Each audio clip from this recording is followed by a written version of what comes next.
Hello and welcome to another video from Midas Touch Toys, Games, Collectibles.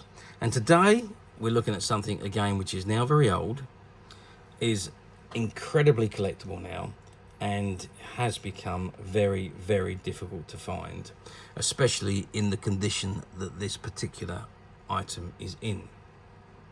We are looking at the 1979 release by Mego from their series of Star Trek the Motion Picture 12-inch action figures.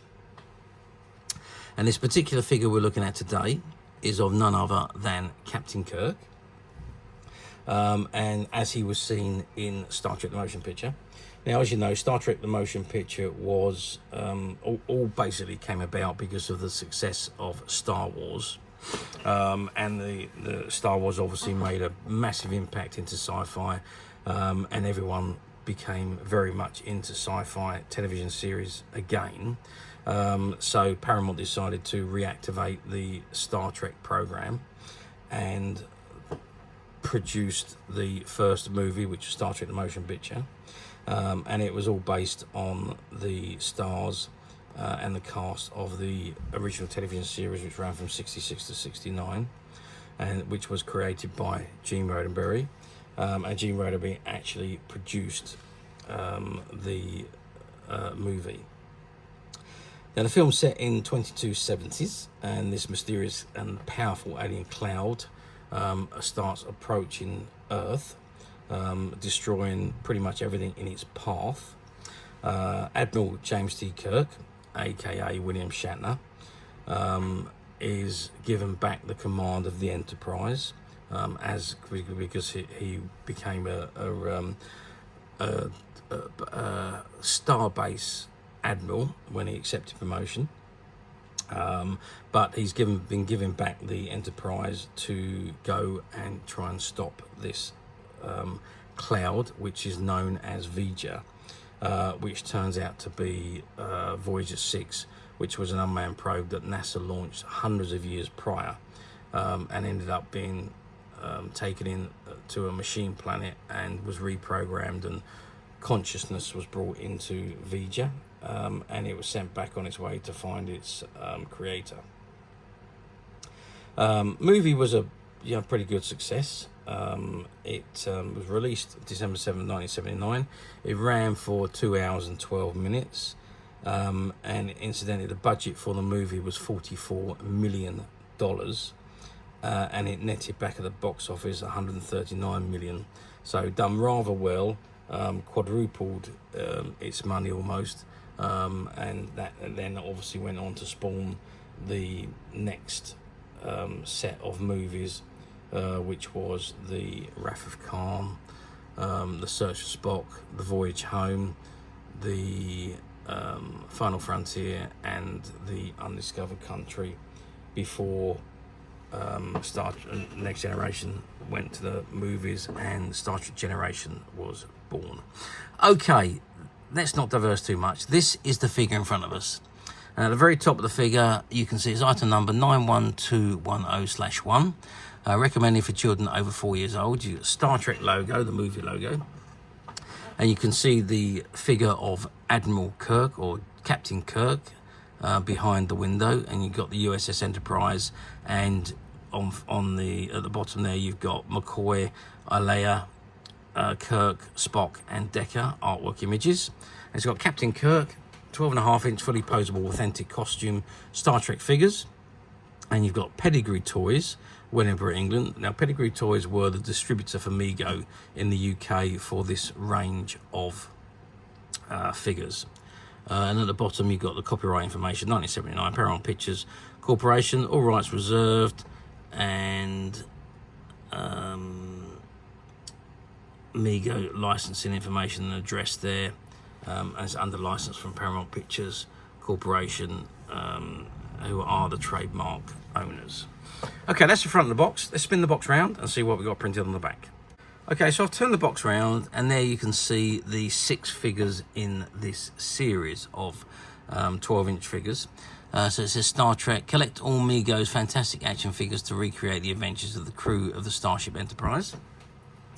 Captain James T. Kirk, the resourceful and compassionate captain of the USS Enterprise, who skillfully guides his crew through unknown alien territories.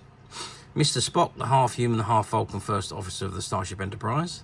Ilea, the exquisite, beautiful and bald lieutenant navigator of the Enterprise, comes from the distant planet Delta 114. She is the newest addition to the Enterprise crew. Got the Mego Corp logo at the bottom there. And on the right side of the card it says Klingon Commander, heavily armed commander of the Klingon Empire who poses a constant threat to Starfleet Command. Decker, the young, aggressive executive officer, second in command to Captain Kirk. His vast knowledge of the remodeled Enterprise and its technology threatened Kirk's authority. And finally, the Arcturian, a race of alien warriors called on to aid in the destruction of the threatening forces of the universe. And then again, you've got the designers' trademarks, Paramount Pictures Corporation, copyright, trademark, Paramount Pictures Corporation, also and registered in US Patent and Trademark Office. And again, you've got the Mego logo at the bottom there. If I just turn the box to the side there, what have we got? So just the Star Trek The Motion Picture logo on the side there. And we've got the same on the other side, just below the flap there. So interesting choice of box. So you've got the box there and then you've got the flap, which comes out to add the artwork to the figure. Okay, that's the box. Without further ado now, I'm going to open the figure, open the box, take the figure out, and we're going to have a good look at this figure. Okay, so I have removed Captain Kirk from his box, and there you can see him in all his glory, and I must say, he does look absolutely fantastic. Now this figure, I'll just give you a little background on this figure. This was part of he was part of a shop counter display. He spent about 4 or 5 months in a shop counter display, together with a few of the other figures. Spock was there, Ilea was there, I think the Klingon was there as well, from what they were telling me. And after the display finished, they returned the figures to the box and put them into the stock room, and they stayed there well, from 79 until we bought the stock out in 2021. So, well, what is that, say 1980, so it's 42 years. He was just sitting in his box in the back room, together with the other 3 figures that was in the same collection. So, he's never been sold, he's never been played with, he just literally stood in a cabinet just like this. I think his arm was up holding his phaser, but that's how he was for all of that period of time, and then sat in retired to the stock room where he spent 40 odd years in retirement. Now he's been brought back out of retirement for another adventure. So, I mean, the condition-wise, he's absolutely near mint, as these figures as you're possibly going to find in this day and age.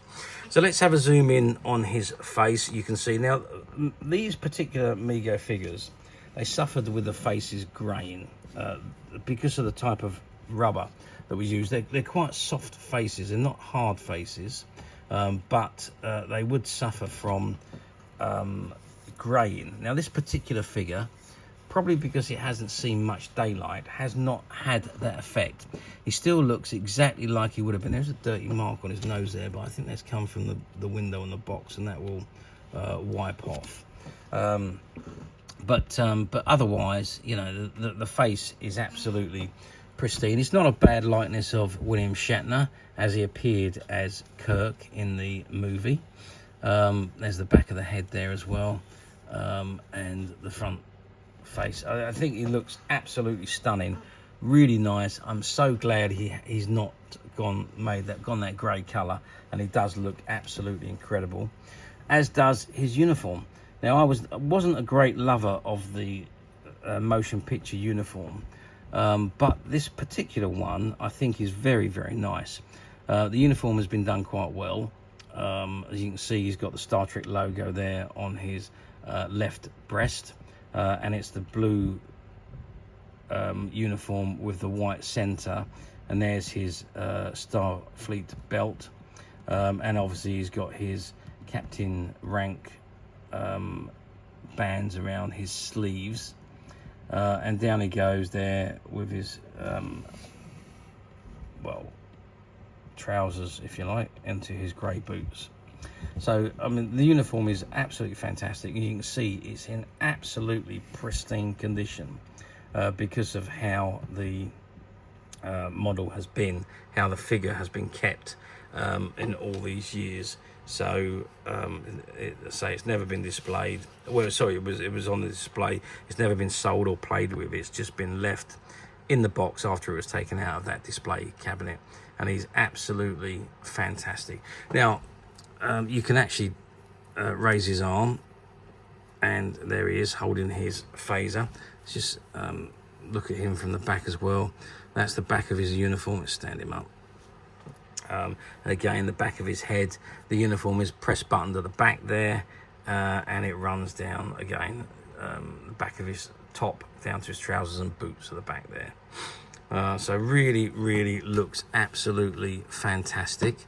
Now, one of the other problems with these figures, that it was an inherent problem, and the design of these figures was the pins on the legs would snap, and the legs would come off.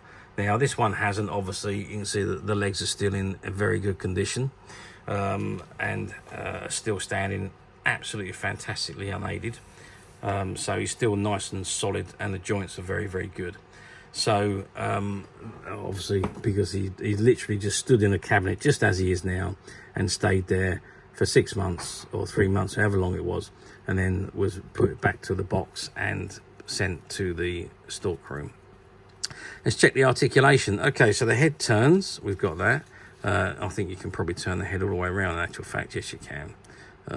The arms up and down is there now. Yep. So the elbows turn as well, and the hands turn. So nice articulation. So we've got 1, 2, 3 points of articulation on each arm. We've got the head. We've got the waist. We've got the legs that go up and down, and the legs, knee joints bend. The feet don't, but it's not necessary because the legs do. You can turn the legs slightly.